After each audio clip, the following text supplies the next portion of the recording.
Hi everyone, this is Mark Anthony and today I will be discussing my mathematical investigation entitled the Simplified Alternative Formula for Computing the Area Enclosed by the f function x over a and g function square root of b x in this form. So kung mapapansin nyo o matatandaan nyo, square root of x have a curved linear line, tapos yung x over a is a diagonal line. So the aim of this study or investigation is to simplify integral function into a more manageable exponential function. Sa mga question mark na yan, tingnan nyo. So, mayroong exponent. So, may clue na tayo kung ano yung magiging final answer. So, dapat may exponent. Okay, so the traditional method. So, ito yung formula niya.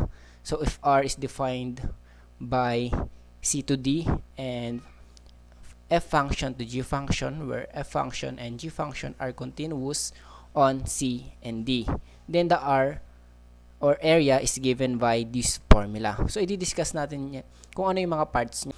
The traditional way of getting the area of two lines in a Cartesian plane is often used we often use the integral or the double integral way. So first we must get the integral from get the integral of 1 dy from x over a. So ito yung x over a. So sa baba mo na siya. 2 sa taas, which is yung line sa taas, which is yung square root b x. So ito. And again, i-integrate mo ulit siya, yung magiging sagot nun with respect to x. So dx from c to d. So saan yung c and d? Yun yung x naman. From left to right. So from dito sa 0 hanggang dun sa kanilang intersection, which is yung D. Ayan. So kung magbabago man yung ating A or B, so magiging ganyan for example. So magbabago rin yung ating D. So ang D natin dito, if A is 2.4 is 5.76. Ayan. So that is how we get then our area, yung area ng ating yung sa gitna, if we want to use the traditional method. Getting started in deriving the formula, so we must put condition first kasi dalawa yung variable. So as long as possible, isa-isa lang para mahanapan natin ng pattern. So let a and b be equal and be the element of any positive rational number. So where a is equal to a and b. So yung n natin dyan is yung common value ng a and b. So ang mangyayari nandyan, so substitute na natin yung value ng a and b as n. So pag n is equal to 2, magiging x over 2 and magiging square root of 2x. And yung limits natin is from 0 to 8 and so on. So kukuhanin natin yung area nila. Okay, so kapag n is equal to 1, ang area niya is 1/6. Ito yung graph niya. Ayan. If n is equal to 1. So pag n is equal to 2 naman, ayan. So makikita natin yung limits niya sa x is x0 from 0 to 8. So ang intercept, ang coordinates ng intercept is 4 or 8, 4. Going back, ayan. So if n is equal to 3, ang magiging sagot is 81 over 2. And if n is equal to 4, ang magiging sagot is 512 over 3. So bakit natin kinukuha yung mga area na yan? Oops, n over 5 and n 6 is 1296 and n is equal to 7. So ang limits na yan is from 0 to 343 kasi yung intercept niya is yung coordinates niya 3, 4, 5. Okay. So kung curious kayo kung paano makuha yung ating limits of x, so kailangan lang nating square yung ating a and i-multiply siya sa b. So 7 squared is 49 times 7 is 343. Okay. So bakit natin nililista yung mga yan? So gagamitin natin yan to get the pattern or yung ating equation. So from area, ito yung mga area nasa first corner. And ima-minus natin siya sa kanyang succeeding number. So 13 or 16 over 3 minus 61 over 6 is 31 over 6. 81 over 2 minus 16 over 3 is 211 over 6, and so on hanggang maging equal ang ating difference. So kailangan natin siyang i-multiply tuloy. I-subtract for 5 times para maging equal niya yung ating difference. It means ang ating equation is merong degree na 5. So paano yon? So dito sa ating equation, itong 32 na to is nandun siya sa 2. So 16 over 3. So itong ang n nito is 2, di ba? So 2 raised to 5 is 32. 2 raised to 4 is 16.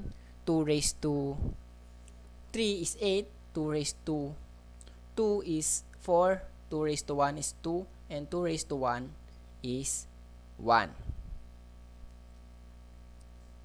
Ay, 2 raised to 0 pala is 1. And it is equal to 16 over 3. And so on. Dahil degree 5, kailangan natin ng 5 equations to know the 5 unknowns. So, ayan. So, makikita na, kung solve natin yan, A is 1 over 6, B is 0, C is 0, D is 0, E is 0, and F is 0. So, ang natitira na lang is yung n raised to 5. Tapos, 1, 6. So, ang equation is n raised to 5 over 6. So, ito yung equation natin. At kung mapapansin nyo, gumamit tayo ng mga natural numbers. Totoo pa rin ba itong ating equation when it comes to rational numbers? Let n be 1.5. Okay, kung makita natin sa graph, so 1.5 yung a and b natin. So, using the integral function, so the limit of 1 dy from 2x over 3 to square root of 3x over 2, and integrate ulit from 0 to 27 over 8 or 3.375. So, ang sagot niyan or area niya is 81 over 64. Same with kapag ginamit na natin yung newly derived formula, which is yung 1.5 raised to 5 over 6. Ang sagot din is 81 over 64. So, equal lang sila. It means our formula works even sa rational numbers. Another example sa 2.3. So, ayan. So, kung gagamitin natin yung integral function, ang area is 10.727. And kung gagamitin natin yung derived formula, 2.5 raised to 5 over 6 is also equal to 10.727. Now, let us recall yung ating exponential product rule. If the base is the same, we can simply assume that if the base is the same, we can just add the exponents. So, dito, ang base natin, di ba, is n, which is equal sa a and b. So, paano pag hindi equal yung a and b natin? So, we must use the reverse exponential rule where gagawin natin muna ang variable ang ating exponent, which is x and y, and it must be equal to 5. Diba ganyan? So, pinaghiwalay natin yung variable. So, dapat yung sum ng x and y na yan is equal to 5. So, paano naman if we let a be equal to 1? So, para isa-isa lang muna yung ating isa-solve. So, if a is equal to 1, so, ang magiging equation natin is 1 raised to x times b raised to y all over 6, where where a, sabi niya nga, yung 1 raised to x is equal to 1. So, any number raised to, or any exponent na i-raise mo yung 1 is 1 lang din. 1 times 1 is 1, okay? So, ang ating equation is b raised to y over 6. Same with if we let b is equal to 1. Ang magiging equation is a raised to x, y raised to y over 6, where 1 raised to y is 1. Okay?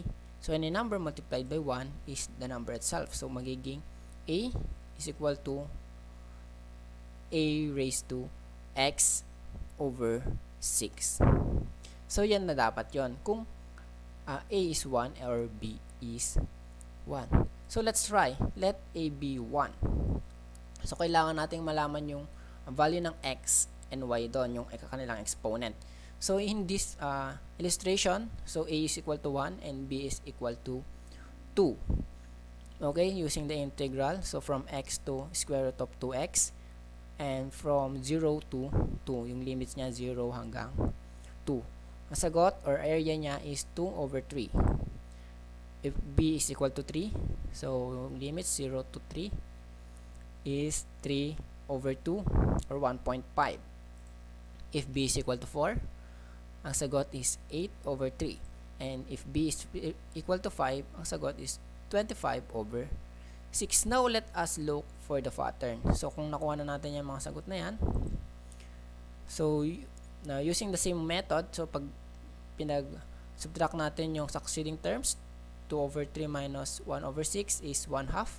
3 over 2 minus 2 over 3 is 5 over 6.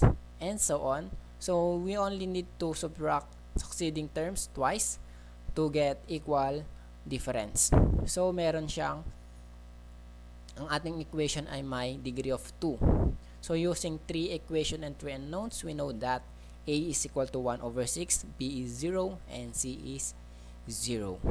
So, ang ating final equation ay A is equal to B squared over 6. And of course, this equation also applies in rational numbers. For example, B is 1.5. So, from x, so x lang, 1 lang yung A natin, so x lang, to 3 over 2, from 0 to 3 over 2 or 1.5. So, ang sagot is 3 over 8. So, same with sa ating method, 1.5 raised to 2 over 6 is 3 over 8. So, same lang. So, pwedeng gamitin yung formula natin sa rational numbers. Okay. Now, if A is equal to 1, so alam na natin na B squared over 6 and Y is 2. Diba? Yung Y is 2. So, yung equation natin kanina, yung A raised to X, B, 2 na. 2 na yon. And X is 3. Siyempre, dapat yung X and Y dapat daw 5. So, yung X natin is 3 na siya. So, kung ang sagot na, then B is equal to 1. Kapag B naman yung 1, ang magiging equation na natin is A raised to 3 or A cube over 6. But, siyempre, hindi na lang natin basta-basta paniniwalaan yan. I-check muna natin. So, let B equal to 1. Okay, yan. Inilista natin. So, A is 1. So, meron tayong 1, 6. Alam na natin yan. A is 2. Okay, from 0 to 4. Ang sagot is 4 over 3. A is 3. A is 4. A is 5. So, ang sagot is 125 over 6 ang area. So, ililista natin dito. Sunod-sunod yan. And subtract natin sa kanilang succeeding terms. So, we have to subtract it 3 times. So, merong degree of 3 ang ating equation. So, ito na yung 4 equation and 4 unknowns natin. Okay, so for 3, ito yung N or B or A. A is equal to 2, diba? Pag A is equal to 2, ang ating area is 4 over 3. So, 2 cube is 8. 2 squared is 4. 2 raised to 1 is 2. 2 raised to 0 is 1. So, ganun yon. And, ang maging sagot is A is equal to 1, 6. B is 0. C is 0. D is 0. So, ang equation natin ay yon, A or area is equal to A cube over 6. So, we have proven na, oo, tama yung conjecture natin na kapag ang A is 1, so magiging A cube or A square ay B squared over 6, and kapag B is 1, ang makukuha natin equation is A cube over 6. Then, yung ating original equation dito, magiging A cube B squared over 6. So, ito na yung simplified formula natin. So, but it is totoo ba talaga to? So we need to check. So hindi na equal yung ating A and B, hindi na lang basta 1 yung A, hindi na lang basta 1 yung B. So for example dito, ang A natin is 1 and yung B is 0.5, okay? By using our simplified formula, 1 cube is 1, of course. 0.5 squared all over 6 is 1 over 24. Same with using the integral way. Okay? So, ayan. In-next natin. So, makikita natin lahat yan. So, lahat yan ay tama. Pare-parehas lang sila. For example, dito tayo sa 4 and 2. A is 4. So, 4 cube and B is 2. 2 squared over 6 is equal to 128 over 3. Same with kapag yung ginamit natin is yung integral function. So, ang ating limits is from 0 to 32 and yung ating function is yung A nga is 4, so x over 4 and yung ating B is 2, so 2 square root of 2x 1 dy dx. So, kapag i-compute nyo yan sa calculator, ang sagot din is 128 over 3. It means that this equation is true.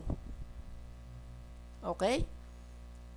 So, naintindihan yung buong process. So, we can conclude that the simplified version of this integral using double integral can be simplified as exponential, where we don't need to find the limits, yung C on D, kahit hindi mo na alam yung C to D, diba?